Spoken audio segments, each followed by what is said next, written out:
Coming up, Kyrie and Luka, not enough to take down Minnesota, and Jalen Brunson drops 40 on the Nets. This is Locked On Game to Game, NBA. Every game, every team, every angle. Locked On Game to Game, your team every day.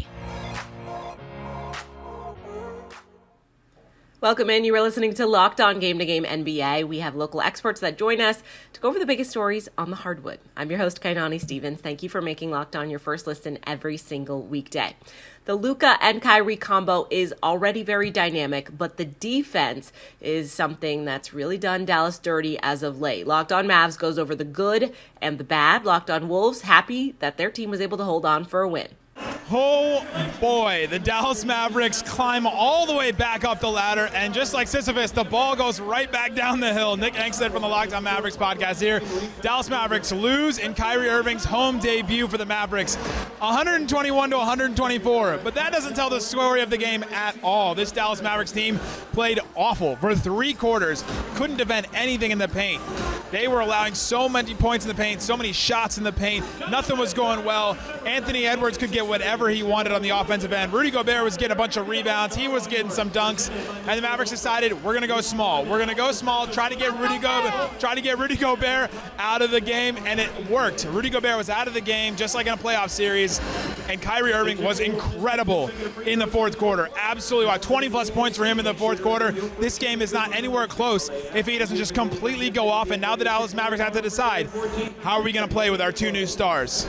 A massive Timberwolves lead might have turned into a nail-biter that came down to the final possession, but it was still the Timberwolves defense that sealed the deal in the Wolves win over the Mavs. I'm Ben Beacon, host of the Locked On Wolves podcast. The Timberwolves led by as many as 26 points in Kyrie Irving's home debut as a member of the Dallas Mavericks. And 26 points partway through the third quarter. That should have been enough, but Luka Doncic got hot to make things close as that quarter closed. Kyrie Irving came to life early in the fourth quarter, but down the stretch in this game, the Wolves did just enough offensively, switching from a big lineup that dominated for much of the game. They built the lead with Rudy Gobert dominating in the paint, the Wolves scoring at will in the paint throughout most of the game. But then late, the Wolves had to go small to try and combat the Mavericks. And on the final possession, Jaden McDaniels and Anthony Edwards shut down Kyrie Irving and Luka Doncic in the backcourt, not even allowing the Mavs to get a shot off. The Wolves hang on to win by 3 points. Make sure to listen to Locked On Wolves for all things Timberwolves. With Katie and Kyrie gone, Jalen Brunson is making his case for King of New York. Locked On Nets has the losing side, while Locked On Knicks goes over the changing of the tide in NYC. Doug Norrie, Locked On Nets, here to tell you that the rebuild in Brooklyn might take some time. In their third game without Kevin Durant and their second game with a full squad following the trade deadline, the Brooklyn Nets walked into MSG to face the crosstown Knicks and promptly got destroyed 124 to 106. It's tough to shoot 41% from 3 and lose, but the Nets were able to do it. Got dominated in the paint. Could not stop Jalen Brunson, who scored 40 points. Really couldn't generate much in the way of offense, and that might be the story for the Nets going forward. Missing Kyrie Irving, missing Kevin Durant, and like I said at the beginning, starting to rebuild. We're going to talk about how the game broke down, what there is to like about this team, and some of the problems that we're probably going to see the rest of the way this season. We'll be covering it all over at Locked On Nets. The New York Knicks end a 9-game losing streak to the Brooklyn Nets in emphatic fashion, a 124 to 106 victory led by a historic night from Jalen Brunson. I'm Gavin Shaw of the Locked On Knicks podcast. Brunson dropped 40 points, no turnovers, and 70% shooting. Great stat, courtesy of Knicks Film School's Jonathan Macri, becoming the first Knick to ever do that, just the 19th player in NBA history to ever pull off that feat. Josh Hart, his former Villanova teammate, wasn't far behind him with 27 points. The one concern for Hart coming into New York was his three-point shooting this year, particularly his reluctance to take them. Not an issue tonight, 4 for 6 from distance, and continuing to inject some energy, some life beyond just Emmanuel Quickly into the second unit. Julius Randle filled in, especially in the first quarter, with some big-time shots. And for the Knicks, given that they came into the night 3 games in back of the Nets, this was a must-win. They got it done easy. The Orlando Magic continue to come of age right before our eyes. They got a tough road win in Chicago last night. Locked On Magic has postseason aspirations at this point. Locked On Bulls talking over the 4th Bulls loss in a row. The Orlando Magic want everyone to know they are in the postseason chase. It's been a quiet story throughout the season, throughout the time since the Magic got healthy, got all their players back, and started picking up wins, that they believe they can make the postseason chase. Now, management, the coaches will not say it. The players know. And the players are starting to do things to put themselves in position to make the postseason. The Orlando Magic went on the road, defeated the Chicago Bulls 100-91. One of the teams the Magic need to climb over to get into that play-in tournament. While that doesn't sound like much for a young team that won just 22 games last year, it is a major step forward. And for them to do it after losing the way they did Saturday night against the Miami Heat, losing a 17-point lead at home, losing a 9-point lead with about 3.5 minutes to play, and losing in overtime after leading the entire way through regulation, to come back, play a gritty defensive game where they made mistakes but got stops, kept control of the game, and won it late, that's a sign that a young team is growing and ready to win a whole lot more. The Chicago Bulls dropped their fourth game in a row to the Orlando Magic, a game in which they never scored over 25 points in a quarter and continue to have the same issues with heart. There was a little bit of heart seen in this game when Dalen Terry checked into the game, and all of a sudden the Bulls were able to mount a little bit of a run, but that was short-lived, seeing as how Billy Donovan refuses to play the young fella that the Bulls drafted first with their first-round pick this season. So we're still here losing another game with no answers, going into every game with the same mentality, trying to figure out where the energy is going to come from, where the offense is going to come from, where there's this defensive intensity is going to come from. And absolutely nothing has been figured out with this team. But hey, well, me and Hayes will be breaking all that down and more over on Locked On Bulls tonight. So tune in with us as we do the post-game show. Y'all stay safe out there, Chicago. Peace. Brandon Ingram putting the Pelicans on his back with 34 points last night against OKC to get the win for New Orleans. Locked On Pelicans is hoping that this is a good sign for things to come. In the Pelicans win over the Thunder, Brandon Ingram reminded y'all not to count the Pels out just yet. I'm Jake Madison, host of Locked On Pelicans. After the news of Zion Williamson's injury setback and CJ McCollum being out of this game with an injured ankle, it seemed like everyone was understandably counting out the New Orleans Pelicans. But Brandon Ingram said not yet. The Pelicans' remaining star got off to a hot start and carried the team to a win, scoring 34 points, including 2 ridiculous mid-range shots right at the end. And while there are concerns about the Pelicans and how they might finish the season, and when we'll see Zion again, with a healthy Ingram and the easiest remaining schedule, the Pelicans hope to go on a similar run to last season, which saw them win the play-in tournament with this basically same roster. They might even be better, with trade deadline newcomer Josh Richardson also making an immediate impact on the defensive side of the ball, getting his hands on 5 steals. The Pelicans look to make it 5 wins in 6 games before the All-Star break as they play the Lakers on Wednesday, and let's see if they can continue the momentum.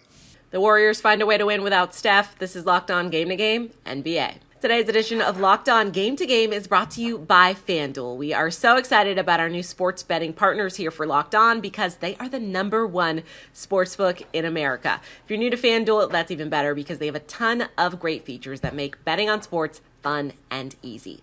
FanDuel lets you bet on everything from the money line to point spreads to who might score a touchdown. The FanDuel Sportsbook app is also safe, secure, super easy for you to use. So best of all, you can get paid your winnings instantly. What you need to do is go to FanDuel today at FanDuel.com/lockedon. You can get up to $1,000 in bonus bets. All you have to do is sign up, deposit $10 or more, place your first bet. If you don't win, you could win up to $1,000 in bonus bets. You can do all that at FanDuel.com/lockedon. Welcome back to Locked On Game to Game NBA. I'm your host, Kainani Stevens. Thank you once again for making Locked On your first listen every weekday. The Warriors are certainly a different team without Steph Curry out on the floor, but the champs still have all the parts to get a win when they need one. Andrew Wiggins led the way last night over the Wizards. Locked On Wizards and Locked On Warriors are here to fill us in. What's up, everybody? It's your boy, Brandon Scott from Locked On Wizards again. Now, the Washington Wizards lose tonight to the Golden State Warriors 135-126. But first of all, congratulations to Bradley Beal, who scored his 15,000th point and makes his second all-time for the Washington Wizards in points scored. So congrats to Bradley Beal. But how did the Wizards lose this game? Well, simple.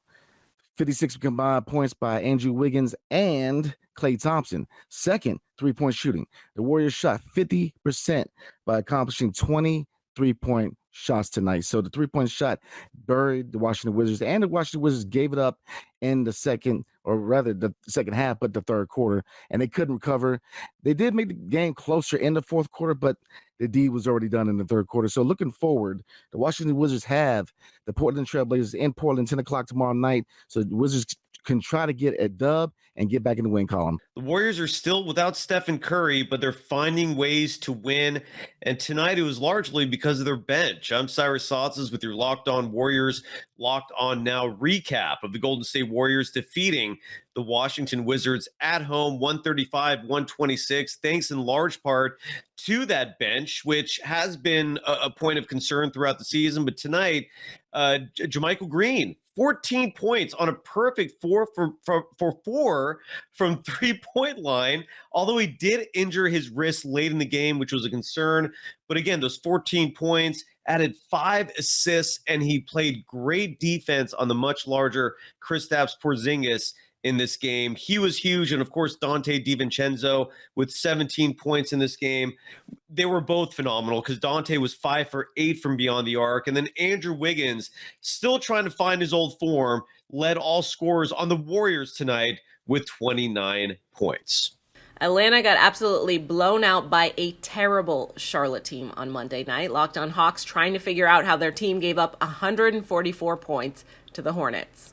Hello, friends. My name is Brad Rowland. The Atlanta Hawks fall on their faces up in Charlotte on this Monday evening, falling to the Charlotte Hornets and allowing 144 points. That is a season high in points allowed for the Hawks. It was a calamity defensively throughout the night against the league's worst offense by the numbers in Charlotte. There were some bright spots on offense for Atlanta in this game in particular, and Saddiq Bey made his Hawks debut. But aside from that, the sort of theme of the evening was certainly the defense and how lackluster it was from start to finish. The Hawks did get back into the game down the stretch. They had chances to win in the final minutes, but certainly the bigger takeaway is that the Hawks were not able to get stops in this game. We'll have more on this one, the big picture, and more on Locked On Hawks podcast. Donovan Mitchell putting on another show for the Cavs fans. He scored 41 points against the Spurs on Monday. Locked On Cavs reflecting on the trade that brought Mitchell to town and that playoff push. Hey everyone, how's it going? Evan Damrell here, co-host of Locked On Cavs with a Locked On Now takeaway after the Cleveland Cavaliers 117-109 win over the San Antonio Spurs. Sure, the Spurs aren't very good. They have some ambitions for Victor Wembanyama at the end of the day, but the Cleveland Cavaliers have now won 7 games in a row and are now within striking distance of third place in the Eastern Conference before the NBA All-Star break. Considering how the Cavs kind of looked up and down the last 2 weeks, they are now one of the hottest teams in basketball, and Wednesday's game between Cleveland and Philly is going to be must-see TV, and frankly it is because it's on ESPN. But as always, Donovan Mitchell was sensational, and I think when you look back at this, especially now that he got his All-Star honors at this game against the Spurs, Mitchell was worth every single piece the Cavs gave up, and frankly, they probably should have given up more. Hear about this and more on tomorrow's Locked On Cavs, part of the Locked On Podcast Network. Things are not good in Indy right now. Another loss, this time to Utah. Locked On Pacers, looking at where Indy is really shooting themselves in the foot. Pacers fall to the Jazz 123-117 at home. It's their 16th loss in 18 games. The Pacers are playing some awful basketball right now. This one was decided early in the fourth quarter. Pacers led 90-89. All of a sudden they blink and it was 108-96. They got steamrolled in that stretch. They almost caught back up. They made it very close with the Jazz at times in the fourth quarter, but in that one stretch, all of their flaws were exposed in one moment. They cannot contain ball handlers on the perimeter, guard their yard, as the Pacers called. They've got to be better at that individual defense because it's getting everyone else out of rotation. It's letting other opponents get easier shots, and it's causing the Pacers to look, quite frankly, terrible. 25-34 now, 2 wins in their last 18 games. They've tumbled down to 12th in the East, only a half game ahead of 13th. They need some answers. We'll try to figure it out all on the Locked On Pacers podcast. The Heat hung around as long as they could against the Nuggets, but Nikola Jokic does what he does, and Miami could not overcome the MVP. Locked On Heat tells us how it all went down.